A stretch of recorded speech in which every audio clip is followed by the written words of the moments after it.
PDIP makan umpan Rocky Gerung, kritik buat Jokowi kian menggunung. Manuver Sekjen PDIP Hasto Kristianto disorot tajam karena terpancing oleh kritikan yang dilontarkan oleh pengamat politik Rocky Gerung. Politikus tersebut menuntut akademisi tersebut meminta maaf kepada sosok dari Presiden Joko Widodo alias Jokowi. Namun bukannya mendapatkan dukungan, langkahnya ini malah mendapat kecaman dari warganet di Indonesia, bahkan mungkin di luar Indonesia ya. Pegiat media sosial Lukman Simanjuntak misalnya, ia mengatakan bahwa justru yang harus meminta maaf adalah PDIP. Ia mengungkit sejumlah kasus yang terkait dengan partai berlambang kepala banteng tersebut di Indonesia. Ya kita tahu ya, siapa pemimpin daerah yang paling banyak tertangkap OTT dari partai mana? PDIP. Puncak kerusakan akhlak itu ketika bansos yang seharusnya buat rakyat miskin ditilep oleh menteri rangkap petugas partai lu. Ucapnya dilansir Rabu ya. Unggahan tersebut viral dan mendapatkan banyak tanggapan dari warganet. Sejumlah pihak bahkan mengatakan bahwa manuver tersebut malah membuat malu sosok dari Presiden Jokowi. Hal ini karena manuver ini justru memancung kritikan lain datang untuk sosok nomor satu ini dalam pemerintahan. Memang iya kok, puncak kerusakan akhlak zaman Jokowi ini, korupsi, nepotisme, aset negara diobral ke RRC. Hutang menggila, rakyat diadu domba, kurang rusak apa lagi? Luar biasa ini ya, @Ainuddin 5. Ya, parah tuh PDIP, bikin malu presiden sekarang. Ditambah lagi anggota dewan yang pakai fasilitas negara, main judi online dalam rapat negara. Sekarang udah dipecat katanya ya. Siapa namanya? Mega Cinta apa? Cinta Mega. Anggota DPRD dari Jakarta, fraksi PDIP. Kurang rusak apa akhlak mereka? Kenapa para koruptor tidak dituntut untuk minta maaf kepada rakyat? Nggak ada ya koruptor, benar juga ini harusnya di publik dia bicara permintaan maaf kepada rakyat yang sudah digarong uangnya, yang sudah dibegal uangnya. Nah, bukan itu saja, makin keras makin menggila ini. Faisal Assegaf, kritikus. Mudah-mudahan saya bisa jumpa dengan beliau ya. Saya mengagumi sekali nih keberaniannya. Bahkan dia bikin judulnya Presiden Babi Ngepet. Wah. By Faisal Assegaf, kritikus. Komplotan buzzer diselokan politik kekuasaan, getol teriak. Presiden adalah simbol negara, sangat sakral dan terhormat. Wajib dimuliakan, tak boleh disebut bajingan tolol. Ini kan ramenya kemarin Rocky Gerung tuh bajingan tolol. Padahal di video kemarin pun kita sudah jelaskan. Coba disimak maknanya, artinya apa sih bajingan itu? Bajingan itu supir pengendali dari gerobak sapi. Ya. Lah sekarang kan maknanya berubah. Iya betul. Makanya Rocky Gerung bilang jangan jadi bajingan tolol, jadilah bajingan pintar. Gitu. Artinya kan begini, sedikit saya sampaikan lagi sejarah bajingan tolol ini ya. Pengemudi gerobak sapi itu di zaman dulu itu salah satu alat transportasi yang sering membuat kesal yang orang yang mau naik itu. Kenapa? Karena dia nggak jelas datangnya. Hari ini jam 7, besok jam 8, besoknya lagi jam 9, besoknya lagi jam 10. Jadi yang mau nunggu tuh kesal. Jadi menjadi umpatan, dasar bajingan. Nah, barangkali ilustrasinya sama ketika kita menunggu becak nggak datang-datang, dasar tukang becak. Kan begitu gitu. Nah, akhirnya itu dijadikan sebuah umpatan, ya harusnya ini maka ini tepat disebut sebagai kritikan, bukan hinaan.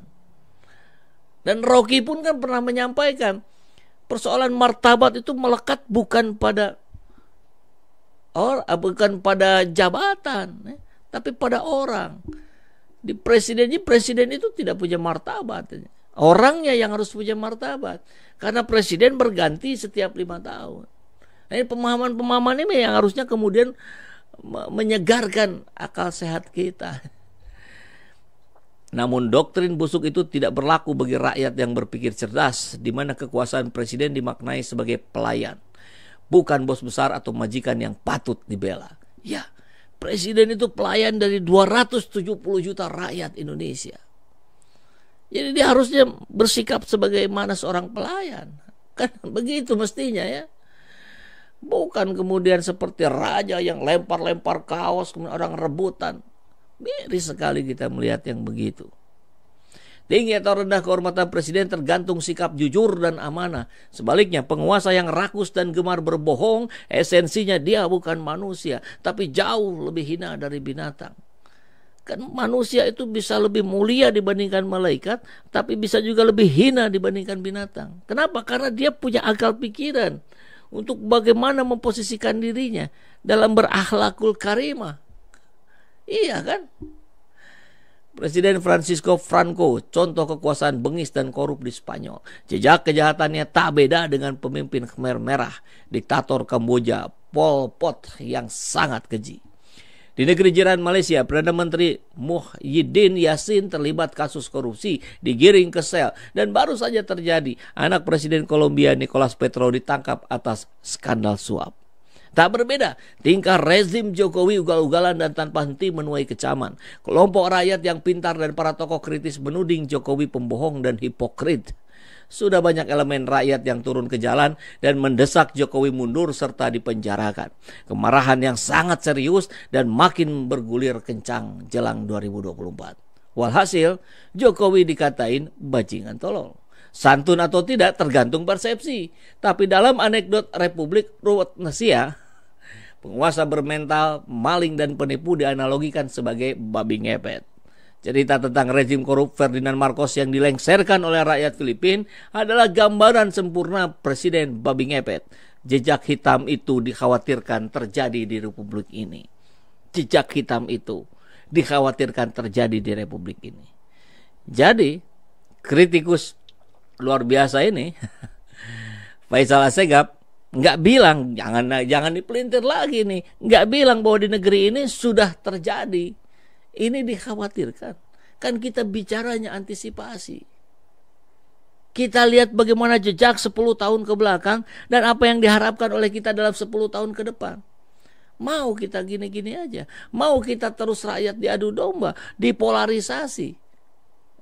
Kapan kita mau bekerja sama untuk membangun negeri ini? Iya kan? Tak bisa dipungkiri pengelolaan negara paling konyol terjadi di era rezim Jokowi. Ini kata Riz. Oligarki junto feodalisme melahirkan pemerintahan yang korup tanpa rasa malu. Rezim semakin panik. Bahkan di cuitan lainnya, Faisal Assegaf menuliskan penjarakan Jokowi. Luar biasa kan? Jadi ini semakin keras, semakin menggelinding, semakin banyak orang yang bicara. Jelang Pilpres 2024, dinamika politik makin krusial. Desakan menuntut Jokowi mundur dan dipenjarakan muncul di berbagai forum diskusi, medsos, hingga berbagai aksi demonstrasi. Tak hanya Jokowi, tapi anak, mantu, ipar, dan istri menuai sorotan serius. Perlawanan rakyat dipicu oleh rasa ketidakadilan atas praktek kekuasaan yang semena-mena. Geliat tipu muslihat Jokowi tak lagi manjur untuk membohongi rakyat. Terlalu banyak kejahatan yang diproduksi dan makin meresahkan. Nasib Jokowi di ujung tanduk. Jokowi terpaksa berakrobat, putar otak agar aman dan selamat, tidak dikejar-kejar oleh rakyat. Tentang ijazah palsu, aneka korupsi yang menumpuk, dan perampokan kekayaan alam. Muncul modus licik cawe-cawe usung capres boneka disiapkan. Dengan cara itu seolah Jokowi yakin kelak dilindungi oleh penguasa berikutnya. Justru arogansi tersebut bikin rakyat tambah marah. Tak kalah norak, kedua putri Jokowi sok perkasa, kedua putra, dan mabok lezatnya kekuasaan. Mereka pikir jabatan bapaknya tanpa batas dan menjadi warisan nenek moyangnya. Tolol kan? Semua pertunjukan kesombongan itu berakumulasi dan memantik perlawanan rakyat. Sebaliknya, Jokowi asik berpesta, berdiri menantang arus gerakan perubahan yang menuntut keadilan. Jokowi lupa, waktu semakin dekat untuk mengusirnya dari istana. Jutaan rakyat intensif berkonsolidasi, menunggunya turun dari kekuasaan dengan berbagai tuntutan. Bahkan sebagian besar elemen pro perubahan lebih agresif menyuarakan, turunkan Jokowi, seret dia ke penjara, tak usah menunggu pemilu atau siapapun yang akan berkuasa. Mengerikan. Akibat praktek kekuasaan yang jahat dan zalim telah menyulut kesadaran kolektif rakyat. Kemarahan rakyat pada Jokowi jauh lebih mendidih dari situasi krusial di 1965 dan 1998. Gawat. Lagi-lagi, ini antisipasi. Ini sama sekali bukan provokasi. Semua sudah bergerak. Tinggal Bapak Ibu semua, sahabat SJ Channel semua memilih akan berada di posisi yang mana. Apakah akan berusaha dengan segala cara, dengan berbagai tantangan untuk terus menggelorakan perubahan dan menjadi bagian dari orang yang menyikapi perubahan itu dengan positif, atau yang ingin melanggengkan kekuasaan tanpa rakyat bisa menikmati sedikit pun. Assalamualaikum warahmatullahi wabarakatuh.